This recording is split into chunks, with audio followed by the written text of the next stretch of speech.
Bienvenue à vous pour la suite de cette introduction sur la Jérusalem céleste. Donc c'est la deuxième vidéo. Si vous n'avez pas vu la première, je vous conseille de commencer par le commencement et de regarder la première. Voilà. Donc vous pouvez aller sur ma chaîne YouTube et vous trouverez la première vidéo. Et pour ceux qui ont écouté la première, nous poursuivons avec cette compréhension de la symbolique de la Jérusalem céleste dans le texte de l'Apocalypse de Jean, donc au chapitre 21, avant d'entamer la description, la compréhension, fouiller un petit peu, explorer cette symbolique de chacune des pierres précieuses, semi-précieuses qui sont décrites dans ce texte de la Jérusalem céleste qui parle des 12 assises de cette cité de la paix qui sont comme 12 pierres précieuses, chacune d'elles ayant une énergie propre et nous livrant un message, un enseignement très spécifique. Voilà. Donc c'était vraiment important avant qu'on puisse replacer ce texte dans son contexte et surtout dans un contexte par rapport à ce que nous vivons aujourd'hui dans l'histoire de l'humanité par rapport à cette destruction massive de notre humanité, de la planète. Voilà, on ne peut pas se voiler la face. Et qu'est-ce que ce texte, du coup, nous apporte à nous aujourd'hui et comment on peut s'en sortir de cette situation qui paraît complètement bloquée et nous emmener à la destruction. Euh, quelle est la porte de sortie, en fait? Et vers où on va? Donc je veux revenir sur le texte de l'Apocalypse de Saint Jean pour reprendre quelques symboles, quelques métaphores, quelques images qu'on n'a pas explorées, qu'on n'a pas développées dans la première vidéo et qui sont pourtant importantes. Donc je vais reprendre au début de la mesure, pas de la mesure, là, je suis dans la musique, non, du chapitre 21. Puis je vis un ciel nouveau, une terre nouvelle, car le premier ciel et la première terre ont disparu. Et de mer, il n'y en aura plus. Il n'y en a plus. On est au présent dans ce texte. C'est la contemplation de cette vision de quelque chose d'ancien qui part. Et ça c'est redit plusieurs fois dans le texte, l'ancien monde s'en va. L'ancien monde s'en va. Donc si on essaie de rabibocher l'ancien pour qu'il essaie de durer un peu plus longtemps, de toute façon ça part. C'est en train de se détruire. Comment le reprendre de l'intérieur? En fait, on nous parle de quelque chose d'assez extraordinaire. On nous parle qu'il va y avoir un nouveau ciel, une nouvelle terre. Donc on a toujours cette polarité terre-ciel. Seulement après, on nous dit qu'il n'y a plus de soleil. Il n'y a pas besoin de soleil parce qu'en fait, le soleil, quelque part, c'est Dieu est tout en tous. Et il est l'agneau est le soleil. Et nous sommes ce soleil, ce soleil divin les uns pour les autres, en fait. Il n'y a pas besoin de soleil. La gloire de Dieu illumine tout homme. Il n'y a pas besoin de soleil. Donc c'est une terre où il n'y a plus besoin de l'as du soleil, même s'il y a toujours un ciel.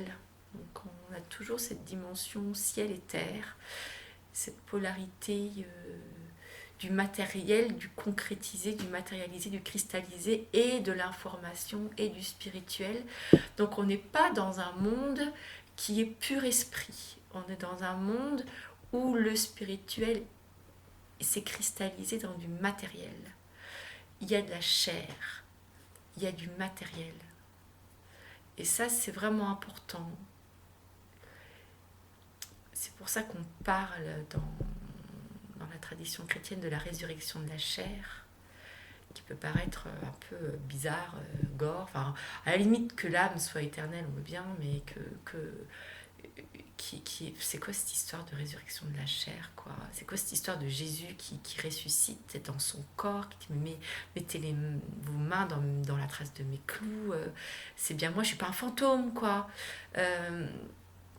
Voilà, c'est quelque chose d'étonnant et je trouve que ça donne une grande espérance pour nous que en fait le monde matériel, il est amené à vivre une transfiguration, à vivre une transmutation, à une mort et une résurrection en fait, dans un autre état, mais qui est toujours un état matériel. Mais c'est autre chose. Mais c'est toujours matériel. Donc, il y a comme un changement de plan.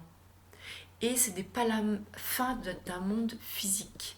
C'est la fin d'un monde physique, pas du monde physique.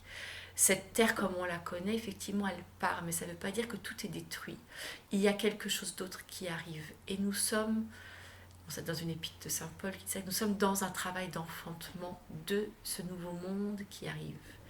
Donc la grande question, c'est comment on l'enfante ce monde. Comment mettre nos forces en œuvre pour enfanter cette nouvelle terre qui arrive et être acteur de son avènement.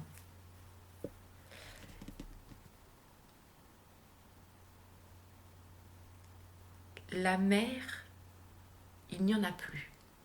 C'est intéressant. La mer, c'est la matrice de cette terre-ci. Tous les organismes vivants ont commencé dans l'eau, dans cette mer qui provient du magma aussi de la terre, voilà, au niveau de la formation. Donc cette mer, on peut vraiment prendre l'analogie avec la grossesse, hein, pour un petit bébé dans le ventre de sa maman, tout ce liquide amniotique. La mer, l'océan correspond à cette matrice, hein, ces eaux primordiales dans lesquelles la vie peut se développer. Et on dit il n'y a plus de mer. Ça veut dire qu'il n'y a plus besoin, cette matrice-là, elle disparaît. Donc ce n'est plus la même forme de vie. Comme nous on la connaît, avec cette succession de morts et de vie, où les êtres meurent et d'autres naissent, et qu'on a comme ça une matrice qui va venir accueillir les êtres qui meurent et qui va venir produire de la vie. Et il y a ces cycles qui se répètent de vie, mort, vie permanente, qui peuvent être considérés d'un point de vue fataliste, comme voilà, un karma qui se répète inéluctablement et qui fait qu'on ne va jamais s'en sortir, ou qui peut être vécu voilà, donc comme une malédiction, une répétition, ou qui peut être vécu comme une chance d'évolution, et donc d'évoluer et de passer, voilà, de travailler ce qui est morbide et ce qui est porteur de mort, j'ai envie de dire, en soi, pour transformer toutes nos énergies et les faire être reliées à la source de vie pour que toutes ces énergies en soi soient porteurs de vie. C'est voilà, mais ça c'est un processus d'évolution. Donc la matrice, elle est là pour nous permettre l'évolution, pour nous permettre de traverser les morts et de retrouver de la vie. Et dans notre vie à chacun, il y a des moments où on traverse des morts. Dès qu'il y a un deuil à faire, on traverse des formes de mort, hein, parce qu'on perd des êtres chers. Mais il y a plein de façons de perdre des choses qui nécessitent des formes de deuil intérieur, des passages. Ça peut être un déménagement, ça peut être la perte d'un emploi, ça peut être bien sûr la perte d'un être cher, ça peut être des grosses brisures, des séparations, voilà, des choses qui sont, des passages qui sont difficiles à vivre, des prises de conscience aussi sur des choses qui ont pu nous abîmer dans notre enfance et dont on était dans le déni de ces choses-là, dans l'inconscience, donc prendre conscience de choses qui ont pu nous impacter, nous faire du mal. C'est aussi quitter une certaine forme de naïveté, une certaine forme de, voilà, quitter nos illusions, c'est aussi des formes de deuil. Pour entrer de plus en plus dans une compréhension de ce qui est le plus proche de sa réalité, que notre perception soit de plus en plus adéquate à ce qui est. Voilà, c'est tout ça, c'est le travail du philosophe, hein, de l'amoureux de la sagesse, qui va petit à petit conformer son jugement à ce qui est, et se débarrasser comme ça de ces illusions. Et c'est le travail de toute vie humaine, j'ai envie de dire. Et bien, on est arrivé à la fin de ce cycle. Dans cette nouvelle terre, on a traversé tout ça. C'est fini. on vit dans cette dimension de l'éternité où on voit face à face. Tout est... Nous sommes dans la pleine vision des choses, on dirait la pleine conscience des choses, mais dans la vision de ce qui est, et nous l'accueillons pleinement. Mais avant d'en arriver là, on n'y est pas encore. Il y a tout ce travail, voilà, de mort et de renaissance, et de passer par ces prises de conscience et par cet accueil de ce travail de la vérité en soi, dont on a parlé dans la vidéo précédente. Dans les différentes voilà, symboliques qu'on a, il y en a plein, je ne vais pas toutes les... Celle de la jeune mariée, c'est magnifique, pareil pour son époux qui descend de chez Dieu, c'est splendide ça aussi. Ça fait penser aussi aux épousailles intérieures, cette, j'ai envie de dire, ce rêve que nous avons tous plus ou moins enfoui de cette humanité réconciliée. Et ben là, Saint Jean, il a cette vision qu'elle arrive. Et elle est comme une jeune épousée, une jeune épouse qui est parée pour son époux, parce que c'est peut-être ce que nous désirons, ce que notre cœur désire le plus, c'est que nous vivions en communion les uns avec les autres, en réconciliation. En tout cas, si c'est la soif de notre cœur, et de contempler cette cité qui arrive, qui est là, c'est le résultat de tout notre désir, c'est l'objet de tout notre désir. C'est ça qui est contemplé ici, c'est magnifique. Comme l'objet du désir d'un homme, ça va être de trouver la femme de sa vie, de trouver cette femme qui peut le compléter. Voilà, cette vision-là, elle est splendide. Voici la demeure de Dieu avec les hommes. Il aura sa demeure avec eux. Ils seront son peuple, et lui, Dieu avec eux, sera leur Dieu. Et effectivement, on disait ça dans la première vidéo, que c'est indispensable d'être relié à cette source de vie, à cette source en soi, pour pouvoir vivre cet avènement de la nouvelle terre. C'est pas possible autrement. C'est le lieu où il est présent en chacun, et où il y a cette reconnaissance qu'il est présent en chacun. C'est ça que Yeshua, Jésus, est venu révéler d'une façon particulière, et que d'autres sages ont révélé aussi, hein, je le disais aussi dans la première vidéo, c'est cet état christique, c'est le fait que nous sommes Christ, c'est-à-dire que cette présence, elle est en nous, nous sommes des manifestations de cette présence qui est en nous, chacun. C'est pas que Jésus il y a 2000 ans, quoi. Il n'est pas venu pour qu'on l'adore et qu'on dise... non, il est venu pour nous faire comprendre que c'est notre réalité à nous aussi, d'être ça. Et que cette nouvelle terre, elle viendra que si nous, on devient des Christ. Et que Dieu, et c'est pour ça qu'ils l'ont trucidé d'ailleurs, parce qu'ils ne supportaient pas qu'ils disent ça. Ils disent, mais oui, vous êtes des fils de Dieu, vous tous. C'est marqué dans les psaumes, mais ils l'ont crucifié parce qu'il a blasphémé, il s'est fait fils de Dieu. Mais en fait, c'est notre réalité à chacun. C'est ça qu'il est venu nous dire, et qui était intolérable pour les personnes qui veulent que Dieu soit quelqu'un de séparé, qu'on va adorer de façon séparée pour pouvoir dominer. Ça, c'est l'idolâtrerie. Et Saint Jean, dans une de ses épîtres, il dit « Petits enfants, méfiez-vous des idoles ». Il dit ça à la fin. Les idoles, c'est quand on fabrique à partir de la croyance en Dieu,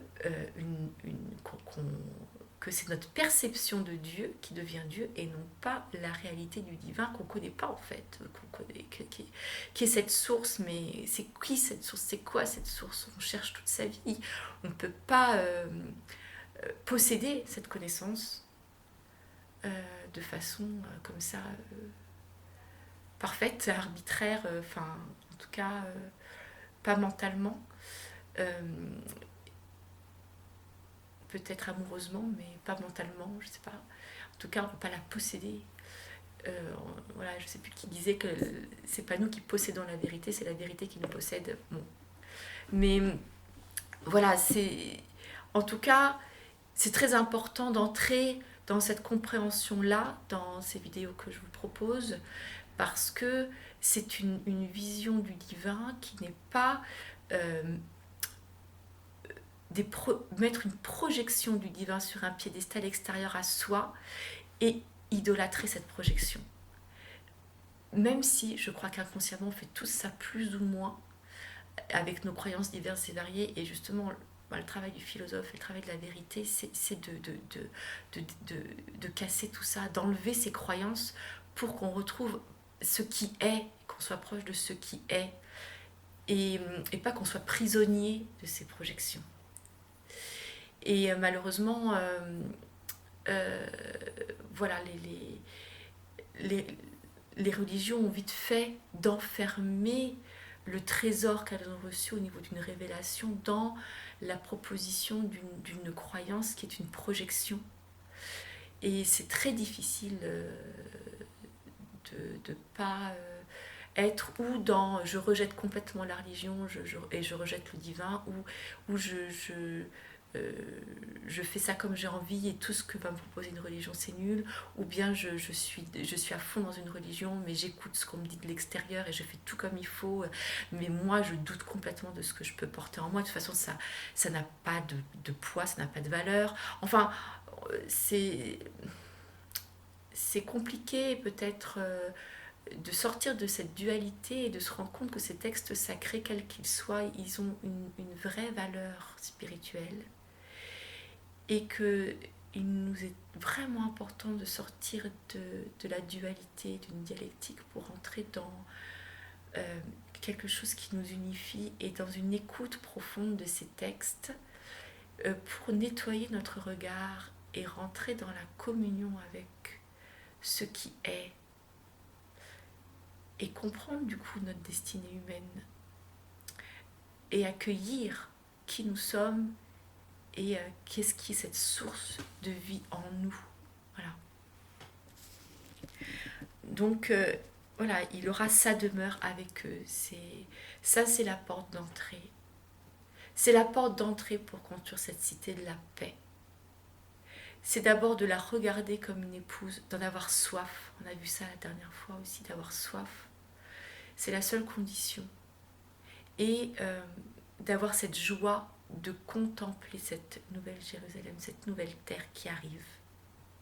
Et que cette joie, elle nous fait tressaillir au plus profond de notre être. Parce que déjà, nous vivons de cette présence de la source en nous, et que cette présence fait déjà notre joie. Et que nous la contemplons chez l'autre et que cela fait notre joie. Ça, c'est la porte d'entrée. Donc après, j'avais, voilà, la vidéo précédente parlait de la suite. Et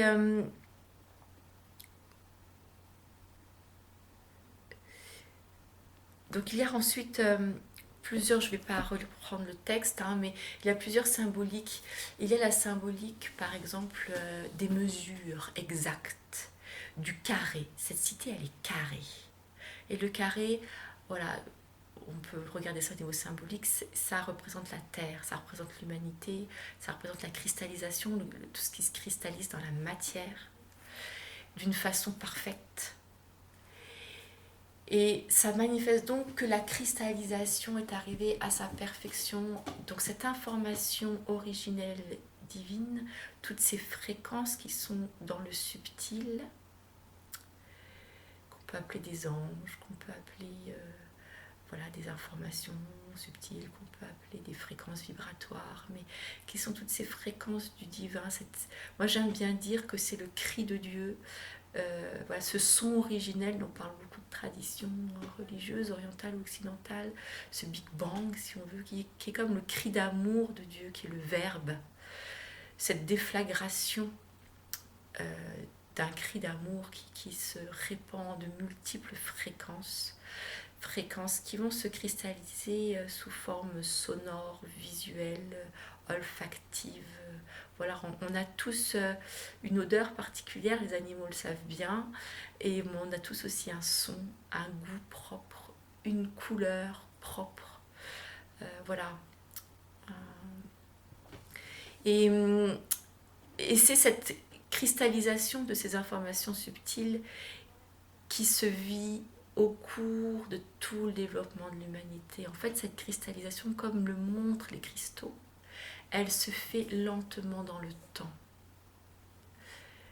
Et notre humanité, elle est en phase de cristallisation, de cristalliser cette information subtile qui n'est rien d'autre que voici mon fils bien-aimé, en lui j'ai mis tout mon amour, tu es mon enfant,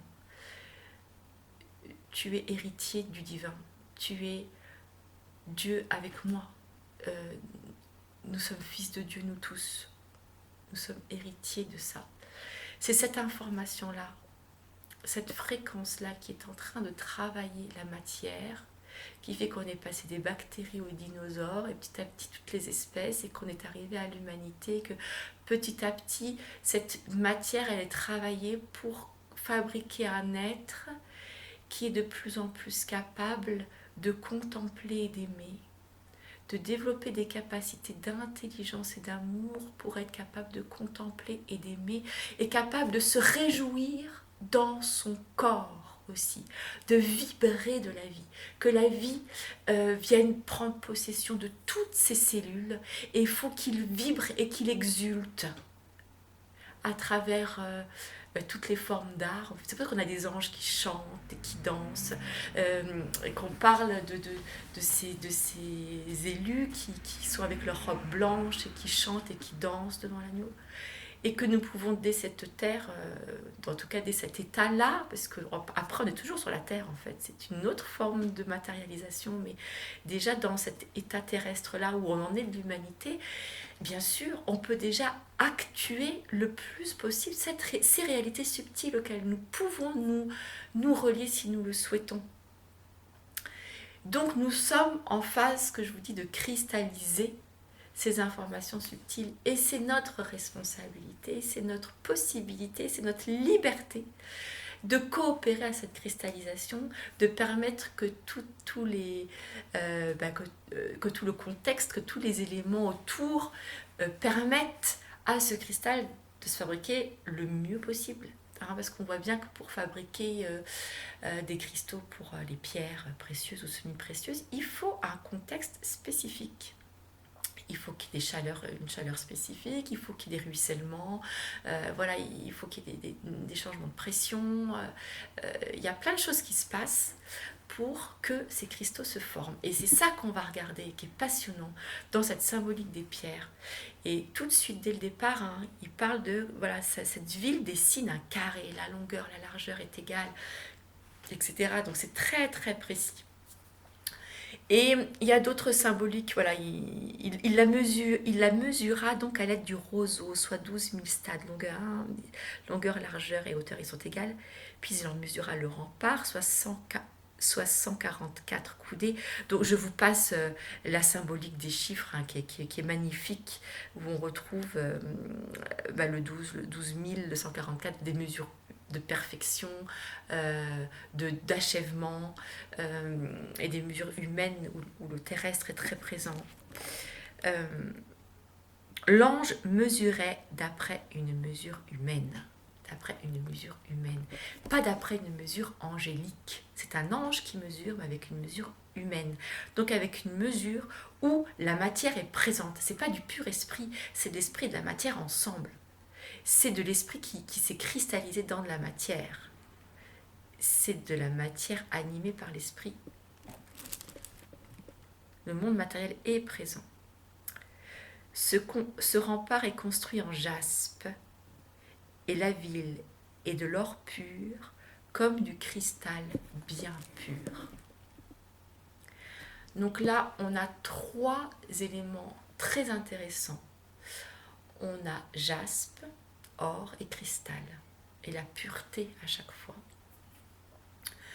On va travailler la symbolique du jaspe dans la prochaine vidéo, puisque ce sera la première pierre de notre rempart. Donc je ne vais pas trop développer ici. Mais c'est vrai que ce jaspe est extrêmement présent dans tout le descriptif de la cité. Et toute la cité ressemble à ce jaspe. Et ce jaspe, il contient des sédiments. En fait, on va voir ça, hein, mais c'est de l'eau qui ruisselle et qui emporte aussi des sédiments, qui emporte du fer. On verra toute cette symbolique. Donc c'est quelque chose qui vient du limon, qui vient de la terre, vraiment, et qui vient de toute notre traversée humaine, toute cette humanité qui a fait une traversée sur cette terre. Cette Jérusalem céleste, elle est fabriquée à partir de cette terre-là. Et c'est une terre qui a subi des transformations et qui est devenue lumineuse. Donc ça, c'est vraiment important. Il y a l'or. L'or, au niveau de la métaphore, représente la cristallisation de la lumière du soleil.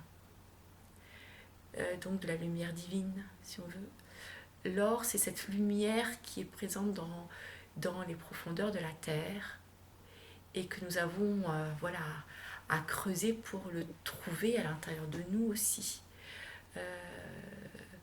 Il y a toute une symbolique aussi pour aller rechercher cet or à l'intérieur de soi, toute cette symbolique aussi avec les alchimistes, transformer le plomb en or. Comment est-ce que cette ville, elle a transformé ce plomb en or? Elle a vécu un processus de transformation, un processus alchimique.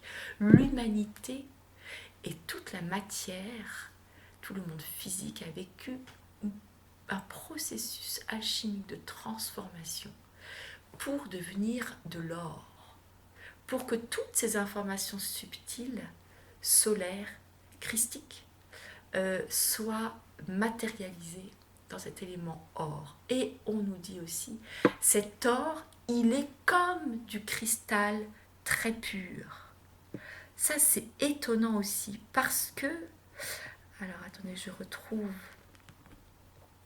Et la ville est de l'or pur, comme du cristal bien pur. On ne sait plus si c'est de l'or ou du cristal, c'est les deux ensemble. On n'a pas de l'or d'un côté et du cristal de l'or, c'est de l'or qui est du cristal. Alors c'est quoi ce truc? Ça montre qu'il y a une cristallisation. Et le cristal, c'est quoi? C'est de la silice qui s'est cristallisée. Le cristal, c'est très très présent dans notre dans la construction de notre planète, hein, au niveau minéral. Le silice, c'est extrêmement présent. Voilà, ce silice cristallisé. Moi, j'aime aussi beaucoup parler de la symbolique du diamant. Le carbone, voilà, le diamant et le charbon, c'est c'est du carbone, le même atome. Chimiquement, c'est pareil, sauf que les molécules ne sont pas structurées pareil. Dans le charbon, les molécules, le charbon est structuré sous forme de strates, donc il est opaque et friable, et il se brûle. Dans le diamant, ça s'est structuré vraiment comme une construction.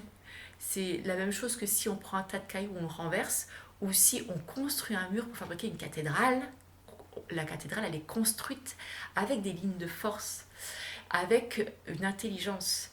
Et c'est pas un tas de cailloux, c'est un tas de cailloux avec une structure. Et c'est cette structure-là qui nous est demandée de trouver et de venir mettre dans cette matière première que nous sommes, ce tas de cailloux que nous sommes à la naissance. Voilà, nous avons une matière première, et comment nous allons l'informer, cette matière, et la structurer pour en fabriquer une cathédrale, pour en fabriquer un édifice, cet édifice de la Jérusalem céleste, pour en fabriquer une ville de paix. Donc il y a cette histoire de cristallisation avec une structure, avec des mesures. Cet or, il se cristallise, c'est étonnant. Et j'aime aussi beaucoup voir ce cristal comme étant peut-être, pourquoi pas, la cristallisation de la lumière lunaire. Et donc on aurait l'or qui est plus du côté du masculin et le cristal du côté du féminin.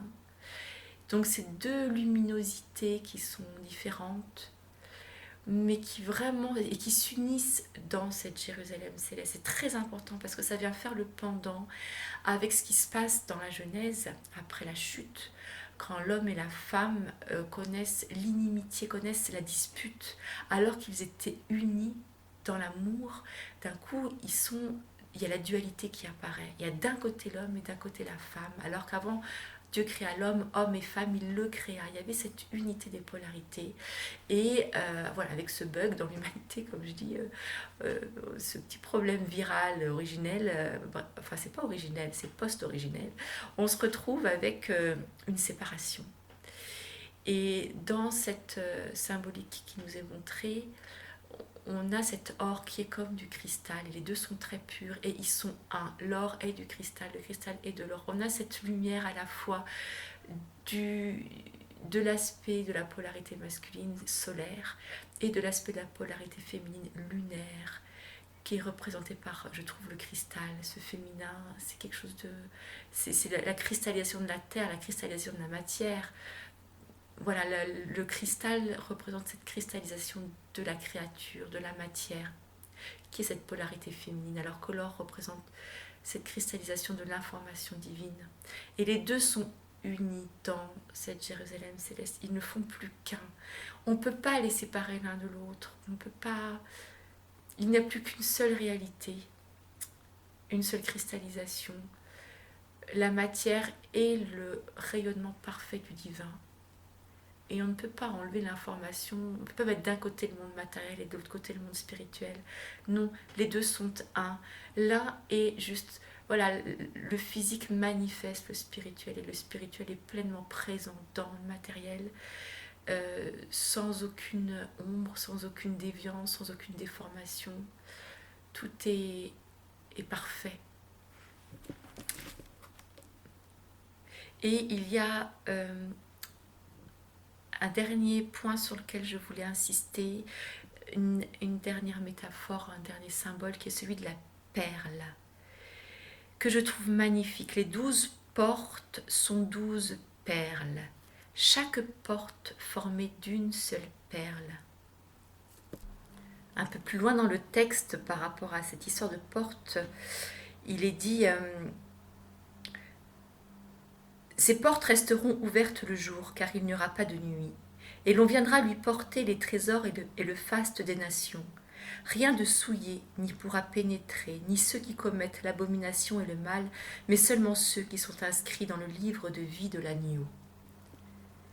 Donc j'ai beaucoup parlé la dernière fois sur voilà, que c'est notre désir qui fait qu'on est...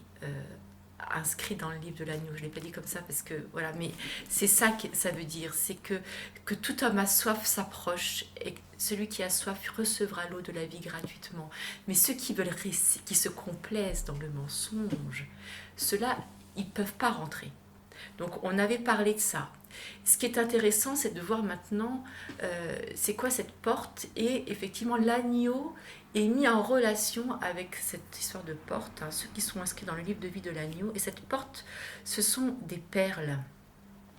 Et la richesse aussi ne peut venir qu'à travers ces portes.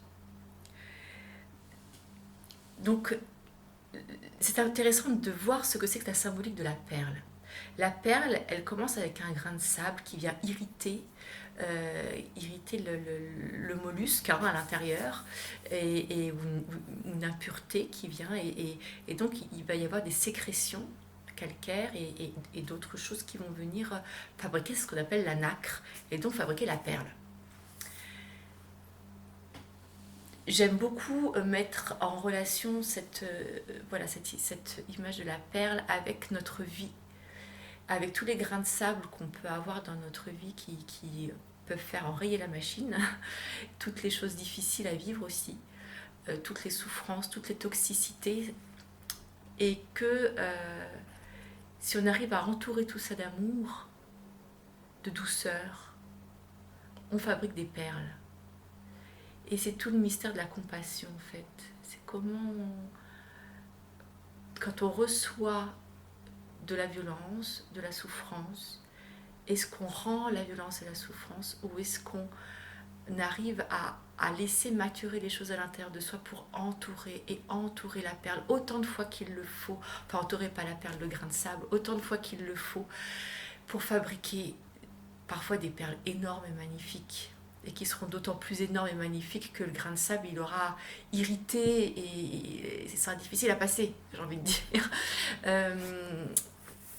Il y a quelque chose de très fort par rapport à ça. Et c'est étonnant parce que Hildegarde, alors je prends ce qu'elle dit sur les perles, elle dit les perles naissent de certains coquillages. Ce sont des animaux qui sont dans des coquilles et qui vivent dans la mer ou dans de grands fleuves bien déterminés. Nombre de ces coquillages séjournent dans le fond des fleuves où ils cherchent leur nourriture. Ils sont quelque peu vénéneux. À partir des détritus qu'ils consomment sur le fond et aussi des toxines qu'ils sécrètent eux-mêmes, certaines perles se forment. C'est ainsi qu'elles naissent. Elles sont parfois troubles parce que les animaux se tiennent au fond des eaux et ne présentent alors aucune utilité pratique comme remède. Bon, de façon générale, pour Hildegarde, la perle n'a pas de remède. C'est intéressant à voir. Là, bon, j'ai fait exprès de mettre un collier de perles puisqu'on est dans le thème de la perle, mais il n'y a pas de... la perle n'a pas une fonction thérapeutique au niveau de lapidotherapie. Par contre, elle est un symbole magnifique de notre devenir à chacun et du devenir de ce que nous vivons comme chose difficile, comme toute cette toxicité que nous trouvons à charrier dans toutes ces eaux de la vie, hein, qui ne sont pas toujours des eaux claires, qui peuvent être souvent des eaux troubles, et avec des choses vénéneuses, des toxicités. Voilà, il y a tout ce milieu-là qui est présent dans cette symbolique, en tout cas dans ce texte que nous livre Hildegarde sur la perle. Ce qu'il faut savoir, c'est qu'Hildegarde, on va voir ça pour chacune des pierres, elle contemple la naissance des pierres. Et là, elle contemple la naissance de la perle. Elle la contemple intuitivement. Et personne à l'époque ne disait que les perles naissaient de grains de sable ou de toxicité présente dans le coquillage. On croyait que c'était des larmes, par exemple. Vous voyez, des gouttes d'eau ou des larmes. Voilà, c'était quelque chose de mystérieux qui venait d'une larme. Alors c'est très beau aussi parce que symboliquement, on en pleure des larmes pour la fabriquer, cette perle, souvent, hein, dans notre vie. Hein. Donc je trouve ça très très beau, toutes ces images euh, en fait de la croyance populaire, hein, mais qui disent quelque chose de profondément vrai par rapport à la perle. En fait, ce n'est qu'en 1904 hein, qu'on a découvert scientifiquement que la perle provenait de ces grains de sable, ces impuretés. Donc, Hildegarde, c'était le XIIe siècle, entre le XIIe siècle et 1904, c'est fou, quoi. Elle est vraiment très, très, très étonnante. Et donc, voilà, je trouve ça très beau que les portes de la ville, qui représentent aussi les 12 apôtres, bon, quand on voit les apôtres, à un moment, Jésus il parle à Pierre en disant arrière Satan, ils l'ont renié, il n'y a que Jean qui était là présent à la croix, les autres ils l'ont renié. Pierre, il a même dit qu'il ne le connaissait pas, dès qu'il y a une femme qui lui dit oh, tu ne serais pas un de ses copains ah non, non, non, non, je ne le connais pas ce type. Donc, bon, ils n'ont pas été parfaits du tout. Hein. N'empêche qu'ils sont dans la Jérusalem céleste, ce sont les perles, ce sont les portes de la Jérusalem. Tout ça, c'est symbolique aussi. Hein. Ça veut dire que quoi que nous ayons vécu, quels qu'ont été nos actes, on peut tout reprendre pour en faire des perles. Et c'est ça qui nous permet de rentrer par la porte dans cette Jérusalem céleste, dans cette cité de la paix. C'est ça qui nous permet aussi de faire venir l'abondance dans notre vie, de faire venir la joie, de faire venir l'abondance dans les relations, c'est-à-dire d'être en lien les uns avec les autres. Parce que l'isolement, la solitude et être séparés, on a ça aussi dans les familles, les familles on se parle plus, ou on est loin, on s'oublie, on se perd de vue, ou dans les relations, on est devant notre écran ou derrière notre téléphone, mais sans rentrer vraiment en contact. Voilà, il y a quelque chose de cette abondance de l'amour qui se fait dans la relation, dans le lien réel qu'on éprouve en ce moment avec ce confinement, hein, parce que quand je fais la vidéo, là, on est le 20 avril 2020 aujourd'hui, on est en plein confinement, et on éprouve hein, ce manque de relation, de pouvoir être en lien physiquement avec les gens qu'on aime. Et donc toute cette richesse, cette abondance, et c'est cette richesse aussi relationnelle, mais qui va faire aussi venir la richesse à tous les niveaux. C'est-à-dire de vivre dans cette abondance où je ne manque de rien. Et qui vient faire le pendant avec voilà, ce que je disais aussi dans l'autre vidéo, c'est que je vais faire des vidéos sur la Genèse aussi qui vont dans toute notre symbolique. Là on est sur la cité de la Jérusalem céleste, donc le paradis qui est une cité, et il y a ce premier paradis qui est un jardin où il y a aussi des tas de symboles qui sont très très intéressants. Et là notamment, on a toutes les malédictions, hein, puisqu'il s'est passé ça, puisqu'il y a eu cette inimité, cette pomme qui a été croquée, ce fruit défendu qui a été croqué. Bon, il faut qu'on voit tout ce que ça implique, hein, symboliquement, c'est pas rien. Et cet arbre de la connaissance, eh bien, Dieu dit à l'homme, tu travailleras à la sueur de ton front, quoi. Tu gagneras ton pain à la sueur de ton front. Ça veut dire, l'abondance, elle n'est pas là. Ça veut dire que tu vas trimer pour avoir 3 fois rien, quoi. Et ça, on en fait l'expérience aussi dans notre vie. Des fois qu'il faut travailler très dur pour avoir peu. Peut-être d'autres ne travaillent pas beaucoup et ont beaucoup. Il y a une espèce de disparité. C'est bizarre. C'est le travail qu'on fait ne porte pas toujours le fruit qu'il devrait porter. Et on sent bien que c'est pas normal. L'abondance, elle devrait pouvoir être là pour tous.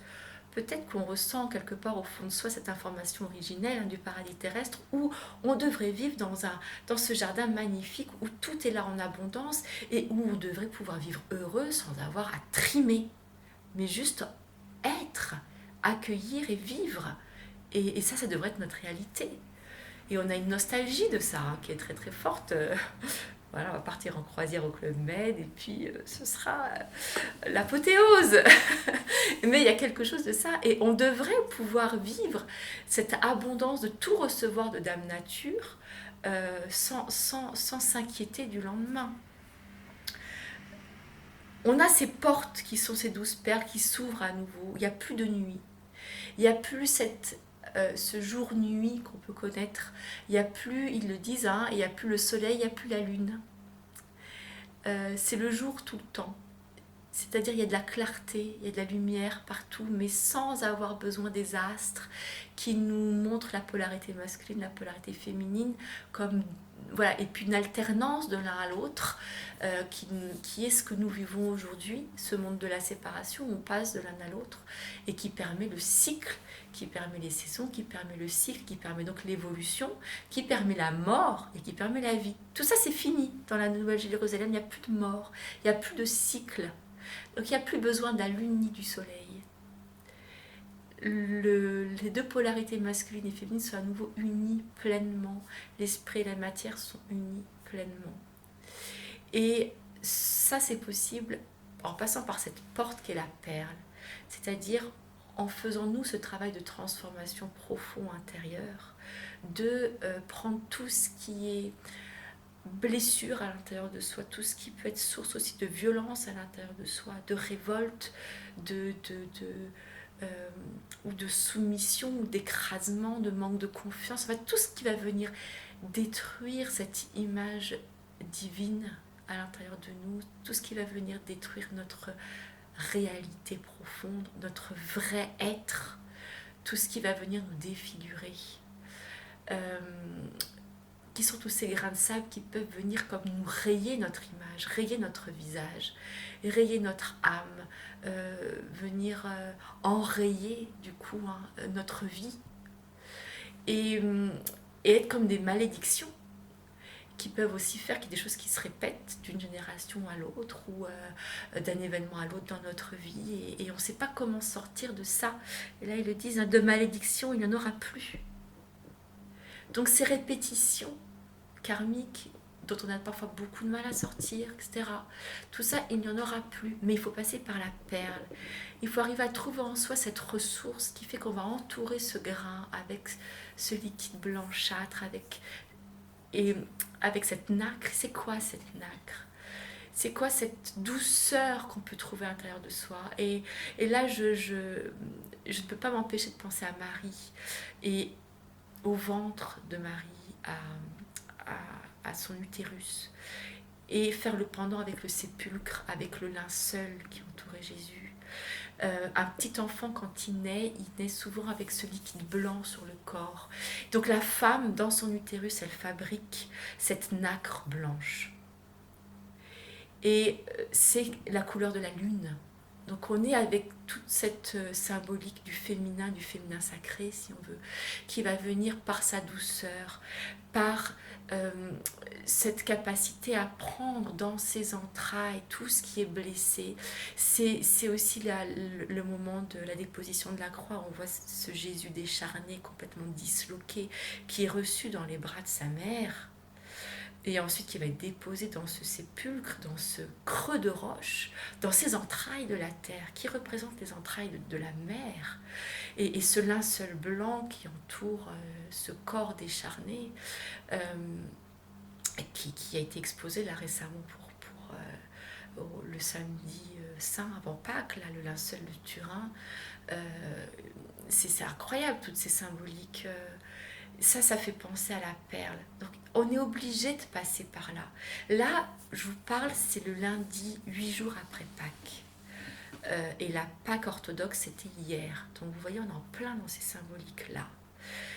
De vivre ce passage de la mort à la résurrection et de faire que tous ces morts intérieures, toute cette souffrance, toutes ces violences reçues, toute cette mort reçue, on la transforme en une perle. Et c'est là qu'on a cette symbolique de l'agneau qui vient rejoindre la symbolique de la perle. L'agneau, il est blanc et il est doux. Et on retrouve cette symbolique de la nacre qui est blanche, qui est douce, qui est lumineuse et qui vient envelopper tout ce qui est souffrant. Et l'agneau qui est là, qui se laisse faire, qui va à l'abattoir, parce qu'il accepte ce qu'on appelle beaucoup aujourd'hui le lâcher-prise, c'est accueillir tous ces événements qui nous arrivent. Plus on se révolte, donc ça c'est aussi un enseignement de sagesse par rapport à ce virus du Covid-19 qu'on est en train de vivre là, au moment où je vous fais cette vidéo. Plus on se révolte contre ces événements, parce qu'on trouve que c'est pas normal, et de fait c'est pas normal. On n'est pas fait pour ça. On est fait pour la jubilation, on n'est pas fait pour l'exultation de la vie, on n'est pas fait pour la mort. Et on a envie de se révolter. Ce qu'on voit pas, c'est que cette mort, c'est la conséquence de nos actes. C'est qu'on emporte le germe en nous. Et que c'est pas en se révoltant qu'on va trouver la solution, mais c'est en accueillant tout ce qui est souffrant, tout ce qui est tout ce qui est agonisant et tout ce qui est mort même, en l'accueillant et en l'entourant d'amour, tout ce qui est souffrant et mort à l'intérieur de nous, en y mettant toute cette nacre douce et lumineuse, et cette acceptation et cet amour maternel. Donc c'est très relié vraiment à cet amour marial, que cette transformation va se faire. Donc je ne suis pas assez calée en alchimie. Bien sûr qu'il y a le feu, tout cet aspect du feu. On le voit dans l'or, mais il y a aussi tout cet aspect de la douceur. Et donc on passe par le feu, mais on a besoin de ce creuset, de ce chaudron dans lequel toute la transformation se fait. Puis il y a cette œuvre au blanc, cette œuvre au noir et cette œuvre au blanc qui se fait chez l'alchimiste. Il y a cet aspect du blanc.